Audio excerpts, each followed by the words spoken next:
നമസ്കാരം. ഇന്ന് നമ്മോടൊപ്പം ഉള്ളത് മുതുതല പഞ്ചായത്ത് UDFന്റെ 1ാം വാർഡ് സ്ഥാനാർത്ഥിയായിട്ടുള്ള ഷഹർബ ടീച്ചറാണ്. സ്വാഗതം. ആദ്യമായിട്ട് നമുക്ക് ഔപചാരികമായിട്ട് പരിചയപ്പെടുത്തി തന്നെ തുടങ്ങാം. ഓക്കെ, എൻ്റെ പേര് ഷഹർബ. നിലവിൽ 9 വർഷമായി മുതുതല AUP സ്കൂളിലെ അധ്യാപികയാണ്. ഞാൻ ഈ വാർഡിൽ മഞ്ചേരിക്കുന്നത്ത് ആലിപ്പു സൈനബ ദമ്പതികളുടെ മക്കളിൽ ഒരാളാണ്. കോരക്കോട്ടിൽ നൗഷാദ് കെ മോനാണ് എന്നെ വിവാഹം ചെയ്തിട്ടുള്ളത്. 3 മക്കളാണ്. ഇപ്പൊ സ്കൂളിൽ അധ്യാപികയായിട്ട് വർക്ക് ചെയ്യണമെന്ന് പറഞ്ഞു. അപ്പോൾ വിദ്യാഭ്യാസ കാലങ്ങളൊക്കെ എവിടെയായിരുന്നു പഠിച്ചിട്ടുള്ളതൊക്കെ? എൻ്റെ പ്രാഥമിക വിദ്യാഭ്യാസ കാലഘട്ടമൊക്കെ ഈ മുതുതല പഞ്ചായത്തിൽ തന്നെയാണ്. LP UP high school higher secondary ഒക്കെ ഞാൻ ഈ മുതുതല പഞ്ചായത്തിനുള്ളിലാണ് പഠിച്ചത്. അതിനപ്പുറത്ത് കോളേജ് വിദ്യാഭ്യാസം കോഴിക്കോട് ഫറൂഖാബാദിലാണ്. അതിനുശേഷം BEd ചെയ്തത് സലഫിയ ട്രെയിനിങ് കോളേജ് കരിങ്ങനാട്. ഇപ്പോ ഫറൂഖ് കോളേജിലാണ് കോളേജ് കാലഘട്ടം എന്ന് പറഞ്ഞു. അപ്പൊ ആ ഒരു കോളേജ് ലൈഫിന് ശേഷം ഇത്ര വർഷങ്ങൾക്ക് ശേഷം ഈ ഒരു വാർഡിലെ മെമ്പർ സ്ഥാനത്തേക്ക് എങ്ങനെയാണ് മത്സരത്തിനെത്തിയത്? ഞാൻ ഈ വാർഡിൽ മത്സരിക്കുക എന്ന് പറയുമ്പോൾ ഞാൻ ഈ നാടിന്റെ മകളും മരുമകളുമാണ്. അപൂർവമായിട്ട് ചിലർക്ക് കിട്ടുന്ന ഒരു സൗഭാഗ്യമാണത്. അതുകൊണ്ട് തന്നെ ഈ നാട്ടിൽ പിച്ച വെച്ച് വളർന്ന് എൻ്റെ പ്രാഥമിക വിദ്യാഭ്യാസം ഒക്കെ ഈ നാട്ടിലായിരുന്നു. ഈ ജനങ്ങളെ ഞാൻ കണ്ടുകൊണ്ടിരിക്കുന്ന ജനങ്ങളാണ്. അപ്പൊ അവർക്കിടയിൽ പ്രവർത്തിക്കുക എന്നുള്ളത് എൻ്റെ എക്കാലത്തെയും വലിയൊരു ആഗ്രഹമാണ്. നമ്മളിപ്പോൾ എത്ര ഉയരത്തിലെത്തിയാലും നമ്മൾ അടിസ്ഥാനപരമായിട്ട് അടിത്തട്ടിൽ നിന്ന് മത്സരിക്കുമ്പോഴാണ് അവരുടെ സങ്കടങ്ങളും പ്രയാസങ്ങളും മനസ്സിലാകുമ്പോഴാണ് നമ്മൾ യഥാർത്ഥ ഒരു മത്സര രംഗത്ത് മത്സരിക്കുന്ന പ്രതീതി ഉണ്ടാകുന്നത്. അതുകൊണ്ട് തന്നെ അടിത്തറയില്ലാത്ത ഒരു എന്ന് പറയുന്നത് അടിത്തറയില്ലാത്ത വീട് പോലെയാണെന്ന വിശ്വാസത്തിൽ നിന്നുകൊണ്ടാണ് ഞാൻ ഈ മത്സര രംഗത്തേക്ക് ഇറങ്ങാൻ ഉദ്ദേശിച്ചത്. ഒരു സ്ഥാനാർത്ഥിയാവുമ്പോൾ നമ്മൾ ഈ വാർഡിനെ പറ്റിയിട്ട് നല്ല ആഴത്തിൽ അറിയണം. ഈ വാർഡിനെ പറ്റിയിട്ട് നിങ്ങൾ പഠിച്ചപ്പോൾ മനസ്സിലാക്കിയിട്ടുള്ള ഈ വാർഡിന്റെ സ്ട്രെങ്ത്, അതായത് നമ്മൾ ഈ ശക്തികൾ, അതുപോലെ തന്നെ ഈ വാർഡിന്റെ വീക്ക്നെസ് എന്തൊക്കെയാണെന്നാണ് താങ്കൾ മനസ്സിലാക്കിയിട്ടുള്ളത്? ഈ വാർഡിനെ കുറിച്ച് പറയുമ്പോൾ ഇതിന്റെ സ്ട്രെങ്ത് എന്ന് പറയുന്നത്, ഇതിന്റെ ശക്തി എന്ന് പറയുന്നത് ഇവിടുത്തെ ഒരു കൂട്ടായ്മയാണ്. വ്യത്യസ്ത കുടുംബങ്ങള് തറവാടുകളൊക്കെ അടങ്ങുന്ന ഒരു വാർഡാണിത്. അപ്പോൾ ഈ വ്യത്യസ്ത ജനവിഭാഗങ്ങള് മതവിഭാഗങ്ങള് രാഷ്ട്രീയ അഭിപ്രായങ്ങള് ഭിന്നതകളുള്ളവരൊക്കെ ഒരുമിച്ച് കൂടി ഈ ഒരു വാർഡായാലും തന്നെ എന്തൊരു കാര്യം വരുമ്പോഴും അവരുടെ ഒരു കൂട്ടായ്മ, അവരുടെ ഒരു സഹകരണ മനോഭാവം, അതൊക്കെ തന്നെയാണ് ഈ നാടിന്റെ ഒരു സ്ട്രെങ്ത് എന്ന് പറയുന്നത്. അതുപോലെ തന്നെ ഇതിന്റെ ബലഹീനത എന്ന് പറയാൻ അതിന് മാത്രം ബലഹീനതയൊന്നും ഇവിടെ ഞാൻ കണ്ടിട്ടില്ല. എങ്കിൽ കൂടി നമ്മുടെ ഭരണസമിതിക്ക് ഓപ്പോസിറ്റ് ആയിട്ടുള്ള ഒരാളാണ് ഈ വാർഡിന്റെ മെമ്പർ എന്ന നിലയിൽ പല ഫണ്ടുകളും കിട്ടാതിരിക്കുകയും പല സ്ട്രീറ്റ് ലൈറ്റുകൾ അതുപോലെ തന്നെ ഊടുവഴികളൊക്കെ നേരെയാക്കാൻ വേണ്ടിയിട്ട് ഞാൻ നേരത്തെ പറഞ്ഞിട്ടുള്ള നമ്മളൊരു സ്ട്രെങ്ത് ഉണ്ടല്ലോ, ആ ഒരു കൂട്ടായ്മ വളരെയധികം ഉപകാരപ്പെട്ടിട്ടുണ്ട്. ആ ഒരു നിലക്കുള്ള ചെറിയ രീതിയിലുള്ള ആ ഫണ്ട് കിട്ടാത്ത ഒരു ബുദ്ധിമുട്ട്, അത് മാത്രമുള്ള ഒരു ബലഹീനതയായിട്ട് ഞാൻ കാണുന്നത്. അത് ഈ നാടിന്റെ ബലഹീനതയല്ല, അതൊരു ഭരണരംഗത്ത് അവര് എതിർ മെമ്പറോട് സ്വീകരിക്കുന്ന ഒരു സമീപനമായിട്ടാണ് എനിക്ക് തോന്നിയിട്ടുള്ളത്. എന്നിരുന്നാലും ഇതൊക്കെ നമ്മൾ ഈ ഒരു കൂട്ടായ്മ കൊണ്ട് പല സമയത്തും പല കാലങ്ങളിലായിട്ട് മറികടന്നിട്ടുണ്ട്. അത് ശരിയാണ്.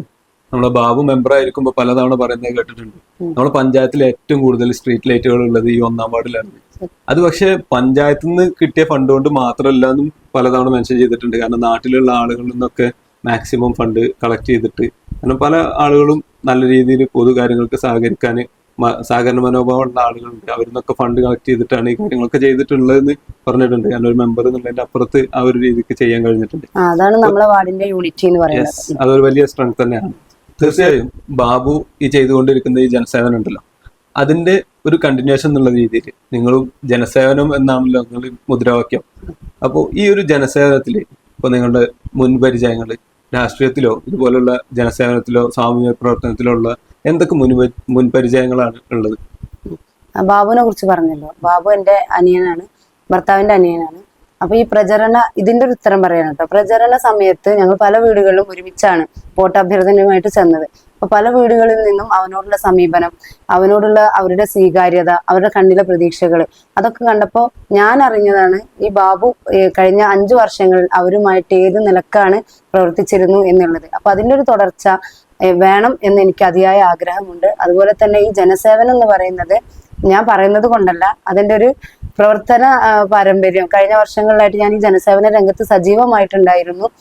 മുതല പഞ്ചായത്തിന്റെ വനിതാ ലീഗ് സെക്രട്ടറി എന്ന നിലയിൽ നമ്മുടെ ഈ മുതല പഞ്ചായത്തിലുടനീളം വനിതാ ലീഗ് രൂപീകരിക്കുന്നതിലും അവരെ ഒത്തൊരുമിച്ച് കൊണ്ടുപോയിട്ട് പല നിലക്കും കിടപ്പ് രോഗികൾക്ക്, അതുപോലെ ബൈത്തുറഹ്മ നമ്മൾ നിർമ്മിച്ചു കൊടുക്കുന്നുണ്ട്, അതിലുള്ള ഫർണിച്ചറുകൾ വാങ്ങാൻ വേണ്ടിയിട്ട്, അതുപോലെ തന്നെ പാവപ്പെട്ട ആളുകളുടെ വിവാഹ ധനസഹായവുമായിട്ടൊക്കെ ജനസേവന രംഗത്ത് ഞാൻ ഈ വനിതാ ലീഗിനോടൊപ്പം ഉണ്ടായിരുന്നു. അതുപോലെ തന്നെ കേരള അറബിക് ടീച്ചേഴ്സ് ഫെഡറേഷന്റെ ചെയർപേഴ്സൺ എന്ന നിലയ്ക്ക് അധ്യാപക സംഘടനയെ കൂട്ടായിട്ട് കൊണ്ടുപോകാനും ആ സംഘടനാ രംഗത്ത് ചലനങ്ങൾ സൃഷ്ടിക്കാനും ഞാൻ ആവുന്ന വിധം ഞാൻ പരിശ്രമിച്ചിട്ടുണ്ട്. അതുപോലെ തന്നെ കഴിഞ്ഞ 9 വർഷത്തോളമായി സർവീസിലുള്ള ഒരു അധ്യാപിക എന്ന നിലയ്ക്ക് ഒരു സമൂഹത്തെ നേരിട്ട് രൂപപ്പെടുത്താൻ ചുമതലയുള്ള ഒരാളെന്ന നിലയ്ക്ക് ഈ കുട്ടികളുടെ പ്രശ്നങ്ങൾ ഇടപെടാനും അവരുടെ രക്ഷിതാക്കളുടെ ആശങ്കകൾ പരിഹരിക്കാനും എനിക്ക് കഴിഞ്ഞിട്ടുണ്ട്. അതുകൊണ്ട് തന്നെ ഈ ജനസേവനം എന്ന് പറയുന്നത് ഞാൻ നിരന്തരമായി നടത്തിക്കൊണ്ടിരിക്കുന്ന, ഞാൻ അറിയാതെ തന്നെ എന്നിൽ രൂപപ്പെട്ടിട്ടുള്ള ഒരു പ്രക്രിയയായിട്ടാണ് ഞാൻ കണക്കാക്കുന്നത്. ഓക്കെ, ഇപ്പോ നമ്മൾ ഈ വാർഡ്, നിങ്ങൾക്ക് മത്സരിക്കുന്ന വാർഡ് എന്ന് പറയുന്നത് ഒരു വനിതാ സംവരണമുള്ള വാർഡാണ്. അപ്പൊ ഈ ഒരു വനിതാ സംവരണം എന്ന് പറയുമ്പോൾ നമ്മളൊക്കെ ഇപ്പോ മുന്നത്തെ വർഷങ്ങളിൽ, മുന്നത്തെ പീരീഡിൽ ഇപ്പൊ 2020 അതിന് മുന്നത്തെ വർഷങ്ങളിൽ ഒരു വനിതാ സംവരണമുള്ള വാർഡ് വന്നിട്ടുണ്ടെങ്കിൽ സ്വാഭാവികമായിട്ടും വനിതകൾ കൂടുതൽ രാഷ്ട്രീയത്തിൽ ഇല്ലാത്ത ഒരവസ്ഥ ഉണ്ടായിരുന്നു. പ്രത്യേകിച്ച് ഇപ്പോൾ മുസ്ലിം ലീഗ് പോലുള്ള പാർട്ടികളിൽ ഈ നാട്ടുമ്പുറത്തൊക്കെ വനിതാ സ്ഥാനാർത്ഥികളൊക്കെ കിട്ടാൻ ഭയങ്കര ബുദ്ധിമുട്ടായിരുന്നു. ലാസ്റ്റ് ആരെങ്കിലുമൊക്കെ ഇതാക്കി നിർത്തുന്ന സ്ഥിതിയിലേക്കൊക്കെ ഉണ്ടായിരുന്നു. ഇപ്പൊ ആ ഒരു സാഹചര്യത്തിൽ ഇപ്പോ നമ്മൾ ഈ വാർഡിലൊക്കെ പറഞ്ഞാൽ ഇപ്പൊ നിങ്ങൾ വനിതാ ലീഗിന്റെ പഞ്ചായത്ത് സെക്രട്ടറി ആണ് പറഞ്ഞു. അപ്പോൾ പഞ്ചായത്തിലുടനീളം അതിന്റെ പ്രവർത്തനങ്ങളും കാര്യങ്ങളൊക്കെ നടത്തുന്നുണ്ട്. അപ്പോൾ നമ്മളെ വാർഡിൽ, ഈ ഒരു വാർഡിൽ എന്ന് പറയുമ്പോൾ വനിതാ ലീഗ് വളരെ ആയിട്ട് പ്രവർത്തനം നടത്തുന്നുണ്ട്. അത്യാവശ്യം കൂടുതൽ ഒട്ടുമിക്ക വനിതകളും ഇതിൽ നല്ല രീതിയിൽ പ്രവർത്തിക്കുന്നുണ്ട്. അപ്പോൾ ഇത്തവണ ഇപ്പോ വാർഡിൽ ഇപ്പൊ മത്സരിക്കാനുള്ള ലിസ്റ്റ് എടുക്കേണ്ട ഒരു അവസ്ഥ ഉണ്ടായി എന്നുള്ളത് കേട്ടിട്ടുണ്ട്. കാരണം കൂടുതൽ സ്ഥാനാർത്ഥികൾക്ക് അത്രയും ഇതായിട്ടുള്ള ചാൻസ് ഉള്ള പ്രഗത്ഭരായിട്ടുള്ള ആളുകൾ ഇപ്പോൾ വനിതാ ലീഗിലൂടെ ഉയർന്നു വന്നിട്ടുണ്ട്. അപ്പൊ ആ ഒരു ലിസ്റ്റില് അവസാനത്തിൽ നിങ്ങളുടെ പേരിലേക്ക് എത്താനുണ്ടായ ഒരു സാഹചര്യം എന്തൊക്കെയാണ്? ശരിയാണ്, വനിതാ സംവരണ വാർഡാണ് നമ്മുടെ അറിഞ്ഞപ്പോൾ തന്നെ എൻ്റെ മനസ്സിൽ കുറെ മുഖങ്ങൾ ഓടിപ്പോയിട്ടുണ്ട്. അതിന്റെ കാരണം എന്ന് വെച്ചാൽ നമ്മുടെ ഇന്ത്യൻ യൂണിയൻ മുസ്ലിം ലീഗിന്റെ 75ാം വാർഷികത്തോടനുബന്ധിച്ചാണ് നമ്മൾ അടിത്തട്ടിൽ നിന്ന് ശാഖാതലങ്ങളിൽ വനിതാ ലീഗിനെ നമ്മൾ രൂപീകരിക്കുന്നത്. അതുവരെ പൊതുവായിട്ടൊരു സംഘടനാ ബലം നമ്മുടെ വനിതാ ലീഗിന് ഉണ്ടായിട്ടില്ല. അപ്പോൾ 50%-ലധികം സ്ത്രീ വോട്ടർമാരാണ് എന്ന ധാരണയിൽ നിന്നുകൊണ്ടാണ് 75ാം വാർഷികത്തോടനുബന്ധിച്ച് നമ്മുടെ വനിതാ സംഘടനയ്ക്ക് ഒരു രൂപരേഖ ഉണ്ടാവുന്നത്. അപ്പൊ അന്ന് തൊട്ട് ഇന്നോളം ഈ വനിതാ സംഘടനയെ കൂട്ടിപ്പിടിച്ചുകൊണ്ട് വളരെ കാര്യക്ഷമമായ പരിപാടികൾ നമ്മൾ ശാഖാതലത്തിലും പഞ്ചായത്ത് തലത്തിലൊക്കെ നടത്തപ്പെട്ടിട്ടുണ്ട്. അതുകൊണ്ടായിരിക്കാം പല സ്ത്രീകളും, ഒതുങ്ങിക്കൂടിയിരുന്ന പല സ്ത്രീകളും പൊതുരംഗത്തേക്ക് വരികയും അവരുടെ കഴിവുകൾ പ്രകടമാക്കുകയും ചെയ്യാനുള്ള ഒരു അവസരം അവർക്ക് ഈ വനിതാ ലീഗ് മുഖേന ലഭിച്ചിട്ടുണ്ട്. അങ്ങനെ ഒരു സാഹചര്യത്തിൽ നിന്നുകൊണ്ട് പറയുമ്പോൾ വനിതാ സംവരണം എന്നൊരു ഓപ്ഷൻ വന്നപ്പോൾ പല മുഖങ്ങള് എന്റെ മനസ്സിലൂടെ തന്നെ ഓടിപ്പോയി. അപ്പൊ പിന്നെ ഈ സ്ഥാനാർത്ഥി നിർണയ ചർച്ച വരുമ്പോൾ എല്ലാവർക്കും അങ്ങനെ പല മുഖങ്ങളും പല ആളുകളുടെ മനസ്സിലും വന്നിട്ടുണ്ടാവണം. ഞാൻ ഈ സ്ഥാനാർത്ഥി ഇതിൽ വരുന്നത് നമ്മുടെ പാർട്ടിയാണല്ലോ ഔപചാരികമായിട്ട് സ്ഥാനാർത്ഥിയെ നിശ്ചയിക്കേണ്ടതും നിർണയിക്കേണ്ടതും ഒക്കെ. അപ്പോൾ അച്ചടക്കമുള്ള ഒരു പാർട്ടി പ്രവർത്തക എന്ന നിലയിൽ പാർട്ടി പറഞ്ഞു, ഞാൻ അനുസരിച്ചു. താങ്കളിപ്പോ മത്സരിക്കുന്നത് സ്ഥിരമായിട്ട് UDF-ന്റെ ഒരു വാർഡാണ്. മുസ്ലിം ലീഗ് സ്റ്റാർട്ടിങ് മുതൽ, ഈ വാർഡ് ആരംഭിച്ച മുതൽ UDF-ന്റെ മെമ്പർമാർ മാത്രമുള്ള വാർഡാണ്. ഇപ്പൊ ഈ ഒരു മത്സരത്തിൽ താങ്കൾ മെമ്പറായിട്ട് തെരഞ്ഞെടുക്കപ്പെട്ടാൽ അടുത്ത 5 വർഷത്തിൽ നിങ്ങൾ നടപ്പിലാക്കാൻ പോകുന്ന പ്രധാന പദ്ധതികൾ എന്തൊക്കെയാണ്? ഈ ജനങ്ങൾക്ക് വേണ്ടി നടപ്പിലാക്കാൻ പോകുന്ന ഈ വാർഡിലെ പദ്ധതികൾ എന്തൊക്കെയാണ് താങ്കൾക്ക് ജനങ്ങളോട് പറയാനുള്ളത്?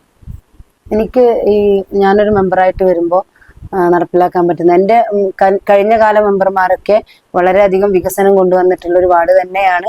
അതിൽ തന്നെയാണ് ഞാൻ മത്സരിക്കുന്നത്. എങ്കിൽ കൂടിയിട്ട് അടിസ്ഥാന സൗകര്യങ്ങളുടെ കാര്യത്തിൽ ഒന്നുകൂടി ഊന്നൽ നൽകാനും, അതുപോലെ തന്നെ ആരോഗ്യക്ഷേമ കാര്യങ്ങളിൽ ശുദ്ധജലം ഉറപ്പാക്കുന്ന കാര്യത്തിൽ ധാരാളം കുടുംബിനികൾ വെള്ളം അപൂർവമായിട്ട് ചില ഏരിയകളിലൊക്കെ ശുദ്ധജലത്തിന്റെ അപാകതയുണ്ട്, അത് ഉറപ്പാക്കുന്നതിന് വേണ്ടിയിട്ട്, അതുപോലെ തന്നെ കർഷകർക്കൊപ്പം നിന്നുകൊണ്ട്, വയോജനങ്ങളോടൊപ്പം നിന്നുകൊണ്ട്, വിദ്യാർത്ഥി സമൂഹത്തിനൊപ്പം നിന്നുകൊണ്ട്, കുട്ടികൾക്കൊപ്പം, സ്ത്രീകൾക്കൊപ്പം നിന്നുകൊണ്ട്. കാരണം സ്ത്രീകളാണ് ഈ നമ്മുടെ വാർഡിലുള്ള 1468 വോട്ടർമാരിൽ 744 പേരും സ്ത്രീകളാണ്. അപ്പോൾ തൊഴിലില്ലാത്ത സ്ത്രീകളുണ്ട് വീടുകളിൽ, തൊഴിലില്ലാത്ത മക്കളൊക്കെ സ്കൂളിൽ പോയി കഴിഞ്ഞാൽ ബാക്കിയുള്ള സമയം ഇങ്ങനെ വെറുതെ കഴിക്കുന്ന സ്ത്രീകളുണ്ട്.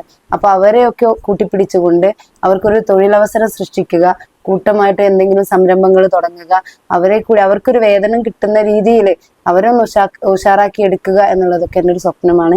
അത്തരം രീതിയിലുള്ള നല്ല ഈ കാലോചിതമായ മാറ്റങ്ങളിലൂടെ ഈ വാർഡിന്റെ വികസനം ഉറപ്പാക്കുന്നതിന് വേണ്ടിയിട്ടുള്ള പരിശ്രമങ്ങൾ തീർച്ചയായും എൻ്റെ ഭാഗത്തു നിന്നുണ്ടാകും. ഓക്കെ, ഇതിലിപ്പോ ആദ്യം പറഞ്ഞ അടിസ്ഥാന സൗകര്യങ്ങൾ, ഇപ്പൊ നമ്മളിതിൽ നോക്കുകയാണെങ്കിൽ ഇപ്പൊ അടിസ്ഥാന സൗകര്യങ്ങൾ എന്ന് പറയുന്നത് ഇപ്പൊ നമ്മള് മെയിൻ ആയിട്ട് റോഡ്, അതുപോലെ കുടിവെള്ളം, സ്ട്രീറ്റ് ലൈറ്റുകൾ, ഇങ്ങനെയൊക്കെയുള്ള കാര്യങ്ങൾ. ഇതിലിപ്പോ കാലോചിതമായിട്ട് ഇപ്പൊ എത്രയും പെട്ടെന്ന് എങ്ങനെയാണ് ഈ ഒരു അടിസ്ഥാന സൗകര്യങ്ങളിലുള്ള വികസനം ഉറപ്പാക്കാൻ ഉദ്ദേശിക്കുന്നത്? ഏറ്റവും കൂടുതൽ ഉൾറോഡുകളുള്ള ഒരു പ്രദേശമാണ് നമ്മളെ 1-ാം വാർഡ്. നമ്മുടെ പ്രധാനപ്പെട്ട റോഡ് PMGSY പദ്ധതി ഉപയോഗിച്ചിട്ട് നമ്മൾ മാഞ്ഞാമ്പ്ര ആ ഭാഗത്തുള്ള റോഡ് ഇത് പൂർത്തിയാക്കിയിട്ടുണ്ട്. അതിന് കുറച്ച് കഴിഞ്ഞാൽ PWD ആവും. അതുപോലെ തന്നെ നമ്മളെ ഉൾറോഡുകൾ, ഊടുവഴികളൊക്കെ പഞ്ചായത്ത് ഫണ്ട് ഉപയോഗിച്ചിട്ട് നവീകരിക്കാൻ ശ്രമിക്കും. അതുപോലെ തന്നെ നമ്മുടെ ബ്ലോക്ക്, ജില്ലാ പഞ്ചായത്ത് മെമ്പർമാരെ, അതുപോലെ തന്നെ MLA MP അവരുടെയൊക്കെ ഫണ്ട് ഉപയോഗിച്ചിട്ട് ഈ റോഡ് വികസനത്തിനുള്ള കാര്യങ്ങളുമായിട്ട് മുന്നോട്ട് പോകും. അതുപോലെ ശുദ്ധജല പദ്ധതിക്ക് വേണ്ടിയിട്ട് 3 പഞ്ചായത്തുകൾ അടങ്ങുന്ന ഒരു പദ്ധതി ഇപ്പൊ നിലവിലുണ്ട്. അതിന്റെ നമുക്ക് ഈ വീട് കണക്ഷനുകളിലൊക്കെ നിലവാരമില്ലാത്ത പൈപ്പുകളൊക്കെ ആയതുകൊണ്ട് പൊട്ടിപ്പോയിട്ടുണ്ട്. അത് കാലോചിതമായിട്ട് അധികാരികളുടെ ശ്രദ്ധയിൽപ്പെടുത്തും. ഇതൊക്കെയാണ് വികസനത്തിന്റെ തുടർച്ച എന്നോണം ഞാനിപ്പോ ചെയ്യാൻ ഉദ്ദേശിക്കുന്ന, ജനങ്ങളുടെ ശ്രദ്ധയിൽ കൊണ്ടുവരാൻ ഉദ്ദേശിക്കുന്ന കാര്യങ്ങൾ. അതോടൊപ്പം തന്നെ വളരെയേറെ സ്ട്രീറ്റ് ലൈറ്റുകളുള്ള ഒരു വാർഡാണ് നമ്മുടേത്. സാധാരണ പഞ്ചായത്തിൽ നിന്ന് ഫണ്ട് വരുന്നതിലപ്പുറത്ത് ജനപങ്കാളിത്തം കൊണ്ടാണ് അതൊക്കെ നമുക്ക് സാധിക്കാൻ കഴിഞ്ഞിട്ടുള്ളത്. അപ്പൊ അത്തരത്തിൽ ഇനിയും ജനപങ്കാളിത്തത്തോട് കൂടിയിട്ട് ഈ സ്ട്രീറ്റ് ലൈറ്റ് സംവിധാനങ്ങളൊക്കെ കൊണ്ടുവരാൻ തീർച്ചയായിട്ടും പരിശ്രമം ഉണ്ടാവും. ഇപ്പൊ നേരത്തെ പറഞ്ഞു നമ്മുടെ വാർഡില് ഏകദേശം 1468 വോട്ടേഴ്സ് ഉണ്ട്. അതില് പകുതിയിലധികം, ഏകദേശം 744 വോട്ടേഴ്സും സ്ത്രീകളാണെന്ന്. അതുപോലെ തന്നെ ഉള്ളൊരു ഇതാണ് നമ്മുടെ നാട്ടിലുള്ള യുവാക്കള്, കുട്ടികളും ഇതൊക്കെ സ്റ്റുഡൻസ് കാര്യങ്ങൾ. അപ്പോൾ ഇവർക്കൊക്കെ എന്തെങ്കിലും പ്രത്യേക തരത്തിലുള്ള എന്തെങ്കിലും പദ്ധതികളോ കാര്യങ്ങളൊക്കെ ഇപ്പൊ നേരത്തെ സ്കിൽ ഡെവലപ്മെന്റിന്റെ ഒക്കെ പറഞ്ഞു. അപ്പോൾ നമ്മുടെ നാട്ടിൽ തന്നെ നമ്മളൊരു അറിവില്ല പറഞ്ഞാൽ കുറെ അധ്യാപകരാണെങ്കിലും മറ്റെല്ലാ പ്രൊഫഷനിലുള്ള എക്സ്പേർട്സ് നമ്മുടെ നാട്ടിലുണ്ട്. അപ്പോൾ ഇവരൊക്കെ ഉപയോഗപ്പെടുത്തിയിട്ട് എന്തെങ്കിലും പ്രത്യേക പദ്ധതികളോ എന്തെങ്കിലും വാഗ്ദാനങ്ങളോ ഒക്കെ കൊടുക്കാനുണ്ടോ? നമ്മുടെ നാട്ടിലെ വിദ്യാർത്ഥികൾക്ക് നമ്മുടെ നാട്ടിലുള്ള ഒരുപാട് അധ്യാപകരുള്ള ഒരു പ്രദേശമാണിത്. അതുപോലെ തന്നെ വിവിധ പ്രൊഫഷണലി വർക്ക് ചെയ്യുന്ന ഒരുപാട് ആളുകൾ നമ്മുടെ ഈ നാട്ടിലുണ്ട്. അപ്പൊ അവരൊക്കെ ഉൾപ്പെടുത്തിക്കൊണ്ട് നമ്മുടെ ഈ നാട്ടിലുള്ള വിദ്യാർത്ഥി സമൂഹത്തെ ഉയർത്തിക്കൊണ്ടുവരാൻ അവർക്ക് കരിയർ ഗൈഡൻസ് ക്ലാസ് ആണെങ്കിലും അതുപോലെ തന്നെ മോട്ടിവേഷൻ ക്ലാസ്സുകളാണെങ്കിലും അവർക്ക് ആവശ്യമായ വിദ്യാഭ്യാസ രംഗത്ത് അവർക്ക് ആവശ്യമായിട്ടുള്ള എല്ലാ സഹായങ്ങൾക്കും നമ്മുടെ ഈ നാട്ടിലുള്ള ആളുകളെ കൊണ്ട് അവരെ കൂട്ടിയോജിപ്പിച്ചിട്ട് കൊണ്ടുള്ള അവരുടെ ഉന്നമനത്തിന് വേണ്ടിയുള്ള പ്രവർത്തനങ്ങൾക്ക് മുന്നിൽ നിൽക്കും എന്നാണ് പറയാനുള്ളത്. അതുപോലെ തന്നെ നേരത്തെ പറഞ്ഞല്ലോ, തൊഴിൽരഹിതരായ സ്ത്രീകൾക്ക് ഈ ഒരു സംരംഭത്തിന് ഇറങ്ങണമെങ്കിൽ അവർക്കൊരു സ്കില്ല് വേണം. അതുപോലെ തന്നെ നമ്മുടെ നാട്ടിലുള്ള പ്രധാന 2 ക്ലബ്ബുകളാണ് സൺറൈസും കോസ്കോയും. ഇവയ്ക്ക് രണ്ടിനും കേരള സർക്കാരിന്റെ യുവജന ക്ഷേമ ബോർഡും അതുപോലെ തന്നെ കേന്ദ്ര സർക്കാരിന്റെ നെഹ്റു യുവ കേന്ദ്ര ഇതും 2 രജിസ്റ്റേർഡ് ക്ലബ്ബുകളാണ്. അപ്പൊ ഇതിൽ നിന്നുള്ള ധാരാളം സ്കില്ലുകള് ഒക്കെ ഈ സ്ത്രീകളോട് കുട്ടികളോടൊക്കെ നിന്നുകൊണ്ട് ഇതുമായി ബന്ധപ്പെട്ടിട്ട് നടത്താൻ ശ്രമിക്കും. അതുവഴി അവർക്ക് കിട്ടുന്ന ലോണുകൾ കാര്യങ്ങൾ ഒക്കെ കൊണ്ട് ഇവരുടെ പുതിയ സംരംഭങ്ങൾക്കുള്ള വഴിയൊരുക്കും. അതല്ല എന്നുണ്ടെങ്കിൽ ഇതിലൂടെ അവരുടെ സ്കില്ല് ഡെവലപ്പായിട്ട് അവർ തന്നെ ഒരു ജോലി കണ്ടെത്താൻ ശ്രമിക്കും. അതിനപ്പുറം അത് കഴിഞ്ഞിട്ടില്ല എന്നുണ്ടെങ്കിൽ അവർക്ക് അതിന് വേണ്ടിയിട്ടുള്ള സഹായങ്ങൾ എൻ്റെ ഭാഗത്തു നിന്നുണ്ടാകും ഒരു മെമ്പർ എന്ന രീതിയിൽ. അത് ശരിയാണ്. കാരണം നമ്മളിപ്പോ ഈ നെഹ്റു കേന്ദ്ര അല്ലെങ്കിൽ യുവജനക്ഷേമ ബോർഡ് ഇത് ത്രൂ ഒക്കെ നമുക്ക് കുറെ ഗ്രാൻഡുകൾ സംഭവം വരുന്നുണ്ട്. ഇപ്പൊ ക്ലബുകൾക്കും മറ്റ് യുവജന പ്രോഗ്രാമുകൾക്കും സ്കിൽ ഡെവലപ്മെന്റ് പ്രോഗ്രാംസിനൊക്കെ. ഇപ്പോൾ മുമ്പൊക്കെ സ്കിൽ ഡെവലപ്മെന്റിനുള്ള സംഭവങ്ങളായിട്ട് സ്ത്രീകൾക്കൊക്കെ പ്രത്യേകമായിട്ട് നെഹ്റു കേന്ദ്രങ്ങളൊക്കെ പ്രോഗ്രാംസ് ഒക്കെ സംഭവം വരുന്നുണ്ട്. പക്ഷെ നമുക്ക് പല പരിമിതികളുകൊണ്ടും ഇവിടെ പല ക്ലബുകൾ യൂസ് ചെയ്യുന്നില്ല. ആ ഒരു വിഷയമുണ്ട്. അതെന്തായാലും പരിഹരിക്കാൻ ഇത് ചെയ്തിട്ടുണ്ടെങ്കിൽ, ശ്രമം നടത്തിയാൽ അതെന്തായാലും നല്ല യൂസ്ഫുൾ ആയിരിക്കും നാട്ടിൽ. പിന്നെ ഇതിനൊക്കെ അപ്പുറത്ത് ഇനിയിപ്പോ നിങ്ങളിപ്പോ മെമ്പറായി കഴിഞ്ഞു, അപ്പോ അതില് നിങ്ങൾ ഏതെങ്കിലും ഒരു തീരുമാനത്തോട് ഇപ്പൊ സ്വന്തം പാർട്ടിയോ അല്ലെങ്കിൽ ഇപ്പൊ പഞ്ചായത്ത് നമ്മൾ എന്തെങ്കിലും പദ്ധതി സംഭവങ്ങൾ ചെയ്യുമ്പോൾ അതിന് പഞ്ചായത്ത് അധികൃതരോ അതിന് എതിരായിട്ട് നിൽക്കുകയാണെങ്കിൽ, ആ നിങ്ങളുടെ തീരുമാനത്തോട് വിയോജിക്കുകയാണെങ്കിൽ അതിനെങ്ങനെയാണ് നേരിടുക? അതെങ്ങനെയാണ് അതിന് ആ ഒരു പ്രശ്ന പരിഹാരത്തിനോ അല്ലെങ്കിൽ ആ ഒരു പദ്ധതി നിങ്ങളുടെ രീതിയിൽ നടപ്പിലാക്കാനോ അല്ലെങ്കിൽ അതിനെങ്ങനെ പ്രാവർത്തികമാക്കാനാണ് ശ്രമിക്കുക? എന്നെ സംബന്ധിച്ചിടത്തോളം എനിക്ക് മത്സരിക്കാൻ അവസരം തന്ന എന്റെ പാർട്ടിയും മുന്നണിയും അതുപോലെ തന്നെ ഞാൻ പ്രതിനിധീകരിക്കുന്ന എന്റെ ജനങ്ങളുമാണ് പരമാധികാരികൾ. അപ്പൊ ഒരു വാർഡ് മെമ്പർ എന്ന നിലയ്ക്ക് ഞാൻ എടുക്കുന്ന തീരുമാനങ്ങൾ ഓരോന്നും എന്റെ വാർഡിലെ ജനങ്ങളുടെ ക്ഷേമത്തിനും അവരുടെ ഉന്നതിക്കും വേണ്ടിയിട്ടുള്ളതായിരിക്കും. അപ്പൊ ആ ഒരു രീതിയിൽ നേതൃത്വ പാർട്ടിയിൽ നിന്നോ അതുപോലെ തന്നെ പഞ്ചായത്ത് അധികാരികളിൽ നിന്നോ ഒരു പ്രശ്നം വരുമ്പോൾ സമാധാനപൂർണമായിട്ട് ഞാൻ അവരോട് ഈ ജനങ്ങളുടെ ക്ഷേമത്തിനുള്ളത് ന്യായമായ പക്ഷത്താണെങ്കിൽ സമാധാനപൂർണമായിട്ട് ഞാൻ അവരുമായിട്ട് ചർച്ച നടത്തും. അതുപോലെ തന്നെ പാർട്ടി ജനങ്ങൾ എന്നുള്ള ഈ നേതൃത്വം വളരുന്നത് പരസ്പരമുള്ള സംവാദങ്ങളിലൂടെ, ആശയവിനിമയങ്ങളിലൂടെ, അതുപോലെ അതിൽ നിന്ന് ഉരുത്തിരിയുന്ന ശരിയായ ദിശാബോധത്തിലൂടെയാണല്ലോ നേതൃത്വം വളരുന്നത്. അപ്പൊ അത്തരത്തിലുള്ള ഈ എന്റെ തീരുമാനത്തോട് അവർ വിയോജിക്കുകയാണെങ്കിൽ കൂട്ടായ സംവാദത്തിലൂടെ, കൂട്ടായ ആശയവിനിമയത്തിലൂടെയൊക്കെ അതിനൊരു പരിഹാരം കാണാൻ പാർട്ടിയുടെ ഒപ്പം നിന്നുകൊണ്ട് ഞാൻ ശ്രമിക്കും. ഇപ്പോ ജനങ്ങളുടെ ക്ഷേമ പ്രവർത്തനത്തിനെ കുറിച്ചിട്ട് പറഞ്ഞു. ഇപ്പോ ജനങ്ങളുടെ ക്ഷേമത്തിനായിട്ട് സർക്കാരിന്റെ കുറെ പദ്ധതികൾ വരുന്നുണ്ട്, ഇപ്പൊ എല്ലാ രീതിയിലുള്ളത്. അപ്പോ ഈ ഒക്കെ പദ്ധതികളൊന്നും പലപ്പോഴും ഡയറക്റ്റ് ഇപ്പോൾ പല ആളുകളിലേക്കും എത്താറില്ല. ഇപ്പൊ വാർഡിൽ തന്നെ പല അടിത്തട്ടിലുള്ള ആളുകൾക്ക് എത്താറില്ല. അപ്പോ ഒരു വാർഡ് മെമ്പർ എന്നുള്ള രീതിയിൽ ഇപ്പൊ നിങ്ങൾ ജയിച്ചിട്ടുണ്ടെങ്കിൽ ഈ എല്ലാ ജനങ്ങളിലേക്കും, അതായത് നിങ്ങൾ വാർഡിലുള്ള ഓരോ അംഗത്തിലേക്കും ഈ അവർക്ക് അവരുടേതായിട്ടുള്ള അവർക്ക് ഉപയോഗപ്പെടുന്ന പദ്ധതികൾ സംഭവം വരുമ്പോൾ അതെങ്ങനെയാണ് അവരിലേക്ക് എത്തിക്കാൻ ഉദ്ദേശിക്കുന്നത്? അതിനെന്തെങ്കിലും പ്രത്യേകമായിട്ട് വല്ല പദ്ധതികളോ അതായത് എന്തെങ്കിലും കണ്ടിട്ടുണ്ടോ? അല്ലെങ്കിൽ അവരിൽ നിന്ന് അഭിപ്രായങ്ങൾ കാര്യങ്ങളൊക്കെ എടുക്കാൻ. ഇപ്പൊ ഒരു മെമ്പറായിട്ട് ഇരിക്കുമ്പോൾ 5 വർഷം ഉള്ളതാണ്. അപ്പോൾ ഈ 5 വർഷത്തിൽ പറഞ്ഞാൽ ചിലപ്പോൾ കുറച്ച് കഴിഞ്ഞാൽ നമുക്ക് എന്തെങ്കിലും മാറ്റങ്ങൾ കാര്യങ്ങളൊക്കെ വരുത്തേണ്ടി വരും, ഇമ്പ്രൂവ്മെന്റ്സ് കാര്യങ്ങളൊക്കെ.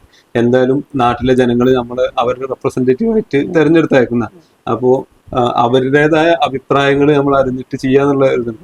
അപ്പോൾ അതിന് വേണ്ടിയിട്ട് അവരുടെ അഭിപ്രായങ്ങൾ എടുക്കാനും ഈ പദ്ധതികളിലൊക്കെ മാക്സിമം അവരിലേക്ക് എത്തിക്കാനും അവർക്ക് ഉപയോഗപ്പെടുത്താനും എന്തൊക്കെയാണ് ഉദ്ദേശിക്കുന്നത്, എങ്ങനെയൊക്കെയാണ്? അപ്പോൾ ഇതൊരു ഡിജിറ്റൽ യുഗമാണല്ലോ, നമ്മളിപ്പോൾ പണ്ടത്തെ പോലെയല്ല, ഡിജിറ്റൽ യുഗമാണ്. അപ്പോൾ വാട്സപ്പ് വഴി, പ്രധാനമായിട്ടും വാട്സപ്പ് വഴി ഞാൻ അവരുടെ ഓരോ വിവരങ്ങളും, പഞ്ചായത്ത് തലത്തിലുള്ള ഓരോ ആനുകൂല്യങ്ങളും അവർക്ക് ലഭിക്കേണ്ട ആവശ്യങ്ങളും ഒക്കെ ഞാൻ ഈ വാട്സപ്പ് വഴി അവരുമായിട്ട് ഷെയർ ചെയ്യും. അതിനു വേണ്ടിയിട്ട് പ്രത്യേകം ഈ വാർഡിലെ എല്ലാ മെമ്പർമാരെയും ഉൾക്കൊള്ളിച്ചു കൊണ്ടിട്ട് ഒരു വാട്സപ്പ് ഗ്രൂപ്പ് ക്രിയേറ്റ് ചെയ്യാനും ശ്രമിക്കും. അതുപോലെ തന്നെ അവർക്ക് പ്രചരണ സമയത്ത് കൊടുത്തൊരു വാക്കാണ്, അവർക്ക് ഒരിക്കലും എന്നെ തേടി വരേണ്ടി വരില്ല, ഞാൻ അവരിലേക്ക് നിരന്തരം എത്തിക്കൊണ്ടിരിക്കും എന്നുള്ളത്. ആ വാക്ക് പൂർണ്ണമായിട്ടും ഞാൻ പാലിക്കും. ഓരോ മാസത്തിലും അവർക്ക് എത്താവുന്ന ദൂരത്തിൽ അവർക്ക് വേണ്ടിയിട്ട് ഞാൻ അവരെ കാത്തിരിക്കും. അവരുടെ പ്രശ്നങ്ങൾ അറിയാൻ വേണ്ടിയിട്ട്, അവരുടെ ആവശ്യങ്ങൾ അറിയാൻ വേണ്ടിയിട്ട്, അവർക്ക് എത്തിപ്പെടാൻ പറ്റുന്ന ഒരു സ്ഥലത്ത് അവർക്ക് വേണ്ടിയിട്ട് ഞാൻ അവരെ കാത്തിരിക്കും. കൂടാതെ ഇപ്പൊ വനിതാ ലീഗൊക്കെ സജീവമായിട്ട് പ്രവർത്തിക്കുന്ന ഒരു ശാഖയാണ് വടക്കുമുറി ശാഖ. അതുകൊണ്ട് തന്നെ ഓരോ വനിതാ ലീഗിന്റെ ആളുകളോടും ഓരോ ഭാഗത്തുള്ള അവരുടെ പ്രയാസങ്ങൾ ചോദിച്ചറിയാൻ ഏർപ്പാടാക്കുകയും ഈ ഓരോ വനിതാ ലീഗുകാരും പ്രചരണ സമയത്ത് ഞങ്ങൾ പറഞ്ഞതാണ്, ഓരോ മാസത്തിലും ഓരോ ഏരിയ വൈസ് ഞങ്ങൾ കവർ ചെയ്ത് അവരുടെ ബുദ്ധിമുട്ടുകൾ അറിയാനും അത് പരിഹരിക്കാനും ഞങ്ങളുടെ ഈ സ്ത്രീകൾ എന്ന നിലയ്ക്ക്, ഞാനൊരു വനിതാ സ്ഥാനാർത്ഥി എന്ന നിലയ്ക്ക് എൻ്റെ കൂടെയുള്ള വനിതാ ലീഗിലെ ഭാരവാഹികളെയും ഉൾക്കൊള്ളിച്ചുകൊണ്ട് ഓരോ പ്രദേശത്തും അവരുടെ ആവശ്യങ്ങൾ അറിയാൻ വേണ്ടി ഓരോ മാസത്തിൽ ഒരിക്കലെങ്കിലും അവരിലേക്ക് ഞങ്ങൾ എത്തിച്ചേരും എന്നാണ് പറയാനുള്ളത്. ഇപ്പൊ അവസാനമായിട്ട് ഇപ്പൊ നാട്ടിലുള്ള ഒരു കോൺട്രവേഴ്സിയാണ്, ഇപ്പൊ എല്ലാവരും ഒരു സംസാര വിഷയമാണ് ശരിക്ക് മഞ്ചേരികുന്നത്ത് ആലിപ്പാക്കടമാണ് കോരക്കോട്ടില് ഇപ്പോ നൗഷാദ് മോനെ കല്യാണം കഴിച്ചു പോയി, കഴിഞ്ഞിട്ട് ഏകദേശം 10-14 വർഷത്തോളമായി എന്ന് പറയുന്നു. അപ്പോ കോരക്കോട്ടേക്ക് കല്യാണം കഴിച്ച ആളെങ്ങനെയാണ് ഇപ്പോ വോട്ടർ പട്ടികത്തിന്റെ പേര് വന്നപ്പോ, അതായത് സ്ഥാനാർത്ഥിയായിട്ട് പേര് വന്നപ്പോ മഞ്ചേരികുന്നത്ത് ഷാർബ ടീച്ചർ അല്ലെങ്കിൽ MK ഷാർബ ടീച്ചർ എന്ന് പറഞ്ഞിട്ട് വരുന്നതെന്നുള്ളത്, അതില് എന്താണ് ഒരു ക്ലാരിഫിക്കേഷൻ സംഭവം കൊടുക്കാനുള്ളത്? ഈ ചോദ്യം ഈ മത്സര രംഗത്ത് വന്നപ്പോൾ പലയിടങ്ങളിൽ നിന്നും ഞാൻ നേരിട്ടതാണ്. എന്തുകൊണ്ടാണ് MK മഞ്ചേരികുന്നത്ത് ഷാർബ ടീച്ചർ എന്ന് പറയുന്നത്? നിങ്ങൾ കോരക്കോട്ടിൽ കല്യാണം കഴിച്ചു പോയ ഒരാളല്ലേ, അതുകൊണ്ട് കോരക്കോട്ടിൽ നിന്നുള്ള അഡ്രസ്സിലല്ലേ സാധാരണഗതിയിൽ നമ്മൾ സ്ത്രീകൾ അറിയപ്പെടേണ്ടത്? വിവാഹം ചെയ്തു കഴിഞ്ഞാൽ ആ ഭർത്താവിന്റെ അഡ്രസ്സിലല്ലേ നമ്മൾ അറിയപ്പെടേണ്ടത് എന്നുള്ള ചോദ്യം പലയിടങ്ങളിൽ നിന്ന്, ചെറിയ കുട്ടികളിൽ നിന്ന് പോലും ഞാൻ കേൾക്കാനിടയായിട്ടുണ്ട്. അവിടെ എനിക്ക് പറയാനുള്ളത്, നമ്മൾ ഒരു തറവാട്ടിൽ ജനിക്കുമ്പോൾ നമ്മുടെ കൂടെ വാലുപോലെ മരണം വരെ ഉള്ളൊരു സംഭവമാണ് നമ്മുടെ വീട്ടുപേര് എന്നുള്ളത്. അത് നമുക്കിപ്പോൾ നമ്മുടെ പാസ്പോർട്ടൊക്കെ എടുത്ത ആളുകൾക്ക് അറിയാം. അതിൽ സർനെയിം ചോദിക്കുമ്പോൾ നമ്മൾ ഇപ്പോൾ എൻ്റെ പേരാണെങ്കിൽ ഷഹർബ മഞ്ചേരികുന്നത്ത് എന്നാണ് വരിക. ഒരിക്കലും ഷഹർബ കോരക്കോട്ടിൽ എന്ന് വരാൻ സാധ്യതയില്ല. അപ്പൊ ഈ മഞ്ചേരിക്കുന്നത്ത് എന്നുള്ളത് നമ്മുടെ റെക്കോർഡിക്കലി എല്ലാ രേഖകളിലും SLC ബുക്ക് മുതൽക്ക് ഇങ്ങോട്ട് എൻ്റെ എല്ലാ രേഖകളിലും ഞാൻ മഞ്ചേരിക്കുന്നത്ത് ഷഹർബ എന്ന പേരിൽ തന്നെയാണ് അറിയപ്പെടുന്നത്. അതുപോലെ തന്നെ ചിലയിടങ്ങളിൽ ഈ സർനെയിം വെക്കുമ്പോൾ അതിൽ പിതാവിന്റെ പേരും കൂടി, കോഴിക്കോട് ഭാഗം ആ ഏരിയകളിലൊക്കെ പിതാവിന്റെ പേരും ചേർത്ത് പ്ലസ് നമ്മുടെ വീട്ടുപേരും കൂടി ചേർത്തിട്ടാണ് പറയുന്നത്. ഇപ്പൊ ഒരിക്കലും നമ്മുടെ സർനെയിം മാറില്ല. പകരം വിവാഹം കഴിയുമ്പോൾ നമ്മളെ പ്രസന്റ് അഡ്രസ്സാണ് മാറുന്നത്, നമ്മളെ അഡ്രസ്സാണ് മാറുന്നത്. ഇപ്പൊ എന്റെ വീടിന് ഞാനിപ്പോ എന്റെ പേര് കൊടുക്കുകയാണ്, ഷഹർബ മഞ്ജുൽ എന്ന് കൊടുത്താല് നമ്മൾ പ്രസന്റ് അഡ്രസ്സിൽ ഇപ്പൊ നമുക്ക് ലെറ്റർ വരുമ്പോൾ, നമ്മൾ വല്ല നിയമ ഉത്തരവുകളൊക്കെ വരുമ്പോൾ പ്രസന്റ് അഡ്രസ്സ് കൊടുക്കുമ്പോൾ നമ്മൾ എവിടെയാണോ ഉള്ളത് ആ അഡ്രസ്സാണ് നമ്മൾ കൊടുക്കുക. അതാണ് പ്രസന്റ് അഡ്രസ്സ്. അത് പ്രകാരം എന്റെ അഡ്രസ്സ് ഷഹർബ കോരക്കോട്ടിൽ അങ്ങനെ കൊടുക്കുമ്പോഴാണ് എന്നെ അന്വേഷിച്ച് വരുന്ന ആളുകൾക്ക് ഞാനിപ്പോ ഇന്ന സ്ഥലത്താണ് എന്നുള്ളത് കൊണ്ട് തന്നെ കോരക്കോട്ടിൽ എൻ്റെ ഭർത്താവിന്റെ അഡ്രസ്സ് കൊടുക്കും. പക്ഷെ ഒരിക്കലും നമ്മുടെ വാല് പോലെ നമുക്ക് ജന്മനാ കിട്ടിയിട്ടുള്ള ഈ ഒരു വീട്ടുപേരുണ്ടല്ലോ, സർനെയിം ഉണ്ടല്ലോ, അതൊരിക്കലും മരണം വരെ റെക്കോർഡിക്കലി മാറില്ല എന്നുള്ളതാണ് ലീഗലി എനിക്ക് നിങ്ങളോട് പറയാനുള്ളത്. തീർച്ചയായും നമ്മൾ ഇപ്പൊ ഈ കുറഞ്ഞ സമയം കൊണ്ട് നമ്മളെ സംസാരത്തിൽ നിന്ന് താങ്കൾക്ക് ഈ വാർഡിനെ കുറിച്ചിട്ടുള്ള ആഴത്തിലുള്ള അറിവും അതുപോലെ നമുക്ക് ഇപ്പോൾ മെമ്പറായിട്ട് വരുമ്പോൾ ചെയ്യാൻ ഉദ്ദേശിക്കുന്ന കുറെ കാര്യങ്ങളെ കുറിച്ചിട്ടും നമുക്ക് അറിയാൻ സാധിച്ചു. വളരെ സന്തോഷം. എന്തായാലും ഈ കാര്യങ്ങളൊക്കെ അടുത്ത മെമ്പറായി വന്നതിന് ശേഷം എല്ലാ കാര്യങ്ങളും പൂർത്തീകരിക്കാൻ കഴിയട്ടെ. എന്തായാലും ആദ്യം തന്നെ മെമ്പറായിട്ട് വിജയിക്കട്ടെ എന്ന് ആശംസിക്കുന്നു. അത് കഴിഞ്ഞിട്ട് ഈ കാര്യങ്ങളെല്ലാം നല്ല രീതിയിൽ അടുത്ത 5 വർഷം കഴിഞ്ഞിട്ട് ഒരു ഇലക്ഷനെ നേരിടുമ്പോൾ, പാർട്ടിയോ അല്ലെങ്കിൽ മുന്നണിയോ നേരിടുമ്പോൾ ഇപ്പോൾ അന്ന് പറഞ്ഞ ഈ കാര്യങ്ങളൊക്കെ ചെയ്തിട്ടുണ്ട് എന്നുള്ള രീതിയിൽ പറഞ്ഞ് അടുത്ത തവണ വോട്ട് പിടിക്കാനുള്ള ഭാഗ്യം കൂടി ഉണ്ടാവട്ടെ എന്ന് ആശംസിച്ചുകൊണ്ട് നിർത്തും. തീർച്ചയായിട്ടും വളരെ നന്ദി. ഇത്ര സമയം എന്നോട് കൂടെ വളരെ അർത്ഥവത്തായ ചോദ്യങ്ങൾ ചോദിച്ചുകൊണ്ട് നിങ്ങളുടെ സമയം ചെലവഴിച്ചതിന് ഞാൻ തിരിച്ചും താങ്കളോട് നന്ദി പറയുകയാണ്. നമുക്ക് വീണ്ടും ഈ ഒരു നാട്ടിലെ വികസന പ്രവർത്തനങ്ങളുടെ കൂടി നമുക്ക് വീണ്ടും കണ്ടുമുട്ടാം. വീണ്ടും അതിനുള്ള ഭാഗ്യം ഉണ്ടാവട്ടെ. താങ്കളുടെ ഇന്റർവ്യൂ ഇതൊക്കെ ചെയ്ത് നടപ്പാക്കിയതിനു ശേഷവും ഇതുപോലെ താങ്കളോടൊത്തൊരു ഇന്റർവ്യൂ ചെയ്യാൻ ഭാഗ്യം ഉണ്ടാവട്ടെ എന്ന് മാത്രം പറയാം. നന്ദി.